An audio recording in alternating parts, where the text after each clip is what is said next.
Yo guys, sorry you already know that today I'm going to be recapping week 48 of my 2025 video game backlog journey. Link in the description if you need the full explanation to the spreadsheet, games on it, and the journey as a whole. Although we are getting close to the end of the journey, as this is week 48, which means that there are only 4 weeks left, which is kind of crazy. So as always, I'm going to go ahead and recap the previous week, then I will dive a little bit deeper into each of the games that I played, and then I will preview the week ahead. And the last couple of weeks, I've really only been focusing on the backlog games, saying that I'm not really going to talk about the new games. This week, I'm gonna kind of throw it back to a little bit of a classic, because I think it would be disingenuous just to say to come here, talk about the like 3 to 4 hours that I put into the backlog games and just completely ignore all of the gaming that I've done with the new games. So I'm gonna go ahead and give a brief overview, and then I am going to talk about not every single game that I'm playing, but the ones that I put the most time into over the past week, because I have been doing a lot of gaming. This was the week of Thanksgiving, but outside of Thanksgiving Day itself, I had plenty of free time to do plenty of gaming, and even in the morning of Thanksgiving, I also had time to put some hours in, and I've been putting a lot of hours in. Let's go ahead one by one and talk about everything in a very short form version. So on the backlog, we left off, I was playing Life is Strange 2. I am still playing that. I have not really made that much progress in it, I will be honest. So there is that. So we will probably touch on that very, very briefly. Jack 3 is something that I've continued with. The amount of hours has slowed down a little bit, but I believe, in-game percentage is like 52%, so I should be at least halfway through the game, so that is exciting. And then I did say that I was going to start playing Ori and the Will of the Wisps, and that I have done. And so if you count it up, it kind of took me, I realized that I was doing it, but I didn't really realize until the other day. You know, very innocently, my boyfriend was just like, oh, like, what are you playing again? And then I started to list off like all the games that I'm playing, and I'm like, oh, I was like, I'm playing like 9 games. That's kind of like a lot. Because I have the 3 on the backlog. I have my 2 playthroughs of Date Everything and the 100 Line Last Defense Academy, which currently has been uploading every single day because I've been putting some time aside to record. On top of the fact that I've been playing Hades 2, Drop Duchies, Ball Pit, and Ghost of Yotei. That is 9 different games, which is a little crazy. And you know, it definitely is sort of hitting me like, oh gosh, like I put a lot on my plate, and I need to start finishing some of these off, because if I try to add any more, it's just not going to happen. So in terms of what I did the most this week, the 2 games that I'm probably going to talk about today, because I think they deserve a little bit even more of a highlight because I put so much more time into them, is Hades 2 and Ball Pit. And unfortunately, like when I play so much of that, like some other games will end up getting set to the side. Like I only played a tiny bit of Ghost of Yotei, I only played a tiny bit of Life is Strange 2. I really only did 1 run of Drop Duchy. I am very close to dropping it, but I'm also very close to unlocking a new faction, and that might open up a whole new world of possibilities. It's hard. It's really hard.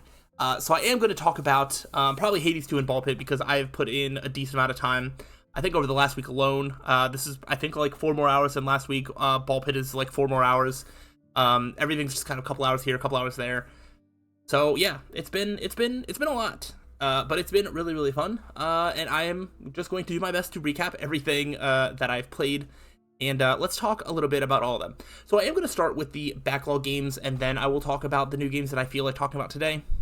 So let's go ahead and just move on to the next section of the video. I will, you know, let's expand a little bit more. So I'll start with Life is Strange 2. I think I really only had 1 session of playing Life is Strange 2. And I finished the first chapter, and I think the next time I play, I'm ready to start the second chapter. Life is Strange 2 is just, I don't know, it's hard for me to continuously want to get back into it when I just have other games at the PC instead, because it's being played through Steam. I really hit with like, oh, do I want to play Life is Strange 2, or do I want to play Hades 2? Do I want to play Life is Strange 2, or I've actually been playing Ball Pit a lot at my computer, even though it's PlayStation. I'll play it at my computer so that way I can like watch YouTube on the other screen or whatever. So Life is Strange 2 is just kind of wrestling with being played over like 3 different games, and so that's why I feel like I'm kind of slacking a little bit, but I will make sure that it doesn't fall behind, because it is, you know, it is enjoyable. The main character is becoming more likable. The very end of the first chapter, I guess spoilers or whatever, But the very end of the first chapter finds Daniel finding out from a TV screen about his dad dying, and so they're able to have the sort of moment of like, you lied to me, how could you do this? And that's like the end of chapter 1, meaning there's an entire whole game that isn't going to be revolved around that conflict, which is what I was a little bit nervous about. So because that's not going to be the central conflict of like the whole game and their whole relationship, I think that is going to be something for the better, and it opens up more possibilities for where the story could go. So I'm interested to see where Life is Strange 2 goes. I just have to put more time into it, which I will. So let's go ahead and check in on Jack 3 and how Jack 3 is doing. So Jack 3, it sounds like it's sort of unofficially split into 3 acts. I say this because there's been a couple times that I've looked up a walkthrough to be like, oh, like, what am I doing? And a lot of times it'll say, like, Act 1, Act 2, or whatever. And I'm assuming, well, I'm pretty sure now that I'm on Act 2 because I am back in the city. I was talking about a desert location for Jack 3 that I was in this whole, like, village thing and how it was really cool. But now I'm, like, back in the city, which is a little bit more annoying to traverse because it's just more... There's something, like, if you're on foot, there's something, like, wanting to attack you, like, at all times. And it can get a little annoying. But you do get, like, the vehicles back. You can drive around the city. So very, like, throwback to Jack 2. You get to see a lot of the characters from Jack 2 again. So it's all well and good. It's cool. The missions, you know, they've been fine. I haven't really been stuck on one too much. The only, like, weird thing about the missions is there are a couple of times where, like, I didn't really understand what the game was even asking me to do. That might just be a me thing. Maybe I was having a bad play session. But when I mentioned, like, looking up, like, a walkthrough, it was literally because I just couldn't figure out what I was supposed to do. It wasn't that anything was too hard. But there was a couple times where it just felt like the game was unclear with what it actually wanted me to do. But some of that was just me being bad. So, overall, Jack 3 has absolutely been a lot easier than Jack 2. And it's been fairly easy to just, like, pick it up, do a couple missions, put down, move on. And I think by going like that, I really think that I could make a lot of progress in Jack 3. I feel like I've already made a lot of progress in terms of the 3 backlog games. I definitely think it's the game that I made the most progress on. And yeah, it's just a really easy pick up and play game, and I am still very much enjoying it. So that's sort of where I'm at there. I think playtime wise, I am like 5.5 hours, something like that.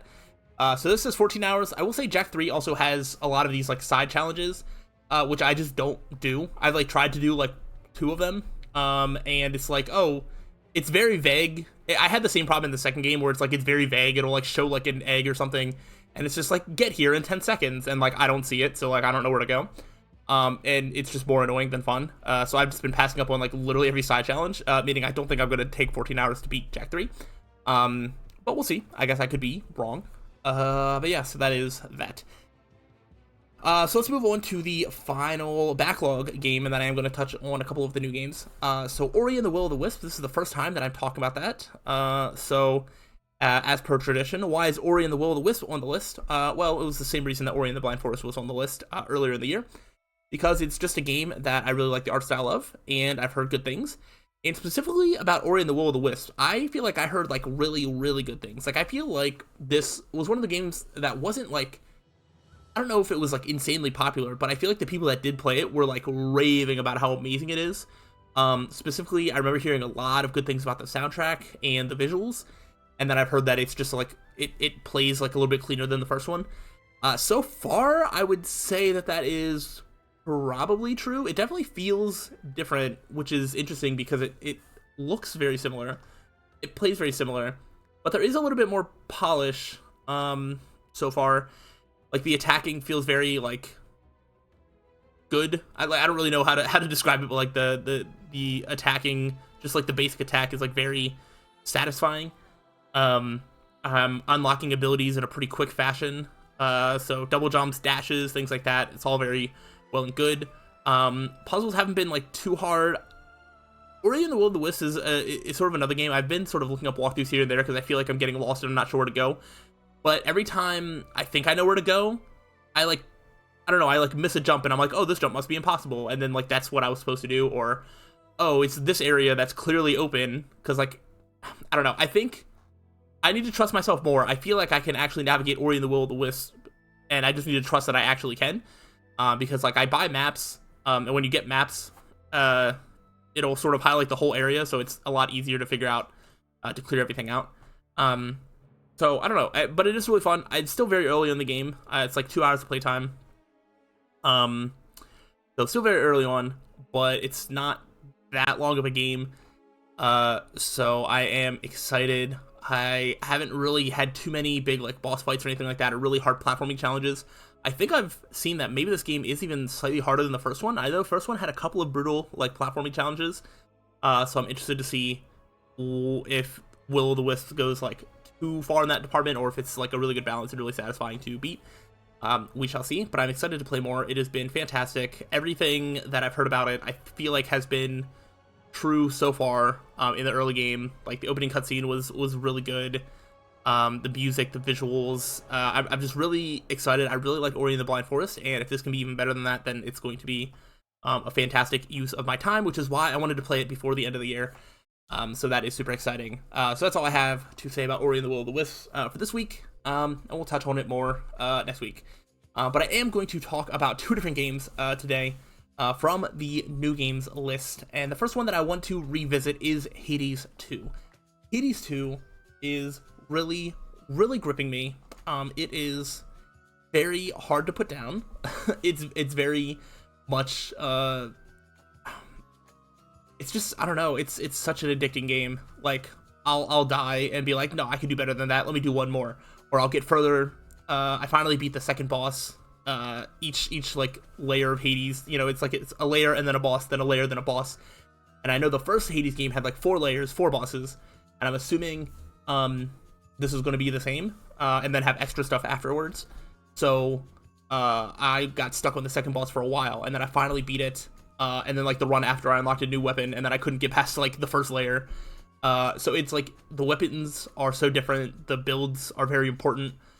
You can absolutely just get yourself super underpowered, but I'm starting to learn a little bit about like what boons are worth getting, what, you know, things work well together, and all that sort of stuff. So it is very exciting. I'm finding like some of the weapons that I actually like, and there's some of the weapons I don't like, but I'm sure all of them are good in their own ways. But yeah, Hades 2, very addicting, very good, and I am hooked in a way that I really want to be able to beat it. So we'll see how that goes. But yeah, Hades 2 is fantastic. I've gotten as far as to the 3rd boss. I have not beaten the 3rd boss yet, but I definitely know that I have the capabilities in there somewhere. As you know, I'm also like upgrading things around the homeworld and all that sort of stuff, upgrading the keepsakes, and there's just always a goal to work towards. So even if I'm not like beating a boss, like there's always materials that I can collect that will upgrade something. So you're always making progress towards something, and that is very satisfying. And one of the really good just game designs of Hades 2, really just like the central system of how it works, is just built to keep you playing over and over again, and it's working. What is also working is the last game that I'm going to talk about again, which is Ball Pit, or Ball X Pit, but I call it Ball Pit.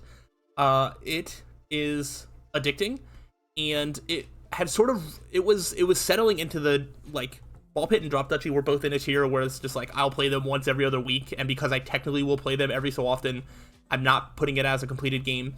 And something just clicked the other time. I just threw on Ball Pit. I think I had like 20 minutes to waste, and I was like, I'm just gonna throw this on. And something about that run was like, you know, if I can beat this boss, and I'm like gonna unlock a new character, and then I can go to the next one, and I can like beat the next one, it's like I'm all of a sudden I feel like I'm making a lot of progress. I feel like I'm unlocking a lot of characters. Each character plays vastly differently. I've unlocked an ability to where I can bring 2 characters now, which is, you know, the amount of options and possibilities you have are what's seemingly endless.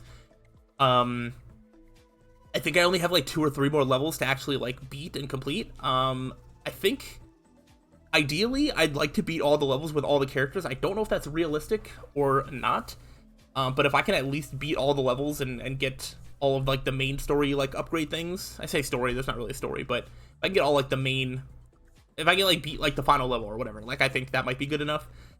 So I've been putting a lot of time into it. It's super fun, it's super addicting. Like I said, each character plays so differently, and I'm really just getting like a hard lesson on just like what, you know, like certain builds that are worth doing, certain balls that are worth taking, things that are worth upgrading, fusing together, all that sort of stuff, because I've had runs where like I'm dying before the first boss shows up, and then there's times where I can just beat the whole thing.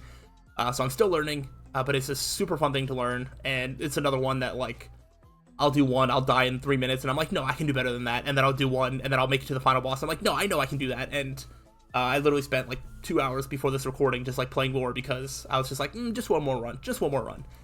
Very addicting, very good, and it's probably the new game that I'm the closest to potentially actually beating, so that is exciting.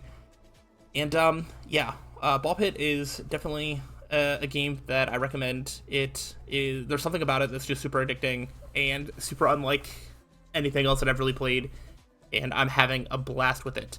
So yeah, I felt like it was worth revisiting and talking about, because this past week of gaming would not really be a fair summary if I didn't talk about the amount of hours that I just put into like Hades 2 and Ball Pit.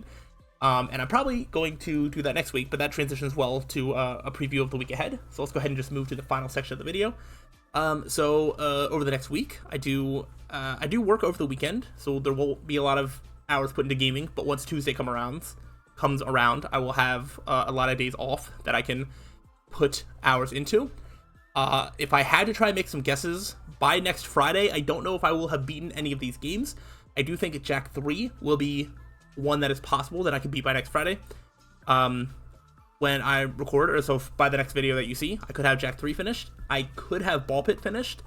And at that point, I might be able to make more of a decision on Drop Duchy, to see if I want to keep playing that or just, you know, sort of mark that as like a completed experience and just move on. I'm not really sure. I think Life is Strange 2 is going to take more time. Ori and the Will-O-Wisps will probably be more of like 2 weeks from now. And then everything else I really don't know. Maybe I'll hit a steamroll in Hades 2 and just sort of snowball effect into like beating the final boss. I'm really working on trying to play through, date everything, and get that playthrough finished up. But that might take longer than I want. And yeah, I'm obviously not really planning on starting any more games, because I want to put a lot more time into Ghost of Yotei, so we can really talk about that. Because I want to make sure I have a fully formed opinion on that before I rank my games for the end of the year. I have to look to see if there's any other new games that I want to get in, try and fit in before the end of the year. So it's going to be rough, but I've definitely been in a pretty good spot of gaming a lot more. Not wasting as much time on games that aren't on these lists. Not spending as much time just doing not gaming things. Like I still feel like I'm trying to strike a healthy balance. It's not like I'm gaming 24/7 or like 100% of my free time. But I do feel like I'm playing games a little bit more optimally, and if I can keep that for the next month, then I can get a lot of things done. And so I'm just going to hold on to that belief. Definitely not going to be starting any new games. Definitely no other backlog games. And I do need to see if there are any other new games. I know there's a Octopath Traveler game coming out early December, so I do want to play that as well. So that's going to be at least one more game added on. I know there was a game that came out at the end of December or November. It's actually probably out. I forget what it's called, but it was something that I had on my list. I should look into that to see if I still want to play that, or if I can just save that for a future time. So I'm not entirely sure, but I will make that decision then. And yeah, I will talk about what happens over the next week. Like I said, we only have 4 more videos of this to go, and then this journey will be at an end, and we can start discussing what happens after that, because I don't really know. 2026, I really don't know. I don't have a lot of plans as to what I'm planning to do with that year, so we'll see what I decide. But either way, I hope you are still enjoying this journey. If you have anything, any input on any of the games that I talked about today, feel free to let me know. And I will see you all around next week when we talk about week 49. Wow. So hopefully you're looking forward to that. If so, let me know. But I will see you next week. Goodbye.